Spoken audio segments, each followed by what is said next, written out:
Jean-Marc, c'est à vous, on va Oui. parler santé à présent. Vous allez répondre aux questions de nos téléspectateurs. On commence avec celle de Cécile, qui vous demande quelle est la blessure que les footballeurs redoutent le plus dans le cadre d'une Coupe du Monde. Et oui, les blessures, on parle des entorses, des lésions donc ligamentaires, des lésions musculaires, c'est un petit peu tout ça. Eh bien, ce que redoutent en fait les footballeurs, c'est la blessure qui va les gêner sur le plan fonctionnel, qui va les empêcher d'être à 100%.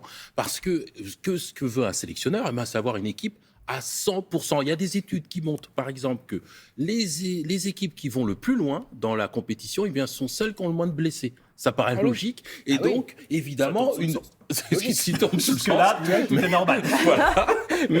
Mais on peut comprendre qu'une blessure qui empêche, par exemple, pendant 2-3 semaines, eh bien, peut remettre en cause une sélection. Donc c'est quoi, un claquage, une entorse? C'est ça, c'est ce que je viens de dire, un claquage, une lésion musculaire, des blessures au niveau du genou. Alors, ce qu'il faut se dire, c'est que souvent, justement, avant la sélection, l'infirmerie est relativement vide, et puis au moment de la sélection, ça se remplit. Là, voilà, ça commence à se remplir. Et donc, ce qui est aussi intéressant, c'est que vous avez remarqué qu'actuellement, il y a beaucoup de blessures. Il y a beaucoup de blessés. Énormément. Et il y a beaucoup de blessés parce que la charge d'entraînement est un des facteurs qui est. Et là, il n'y a qu'une semaine entre le dernier match du championnat et le début de la Coupe du Monde. On comprend que cette charge, elle est particulièrement importante. Donc, qu'est-ce que vont faire on ne va pas faire un travail physique. Là, les sélectionneurs vont faire un travail de récupération pour qu'ils puissent partir, évidemment. Ce rythme infernal de début de saison, évidemment, et cet ensemble de blessures doivent probablement faire réfléchir, évidemment, les autorités du football sur la programmation, bien sûr, du rythme et de la planification de la saison.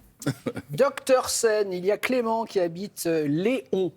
Oui. Léon, avec un H, qui vous dit « Je pratique la marche rapide au quotidien et depuis quelques jours, je ressens une douleur à la hanche. Dois-je m'inquiéter ?» Ah, la douleur à la hanche, vous savez, c'est ces douleurs qui sont dans ces zones, le pli de laine. Ça peut être aussi une douleur qui est dans la fesse, sur le côté, et évidemment qui peut irradier également dans la cuisse. Suite à la marche. Alors ça, oui, ça c'est des douleurs qu'on peut voir quelquefois, qu'on peut apparaître. Alors évidemment, il y a plein de causes responsables. Quand on a cette douleur de hanche, il y a plein de causes qui sont responsables de ça.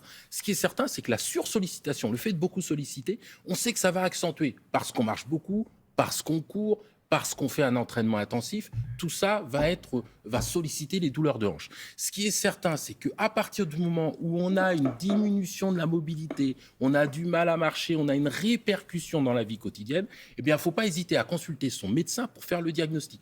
L'arthrose de hanche, même une hernie peut donner une douleur dans cette région, une sciatique peut donner tout cela. Il faut donc poser un diagnostic et avoir un traitement qui est adapté.